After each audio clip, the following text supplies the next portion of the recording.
में हमारे गुणवाना के स्वर लहरी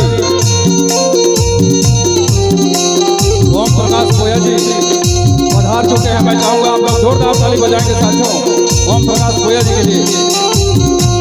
और उनके साथ में मातृ शक्ति के रूप में संगीता यादव जी, उनके लिए भी जोरदार ताली बजाएंगे। धन्यवाद। अब मैं कोया जी को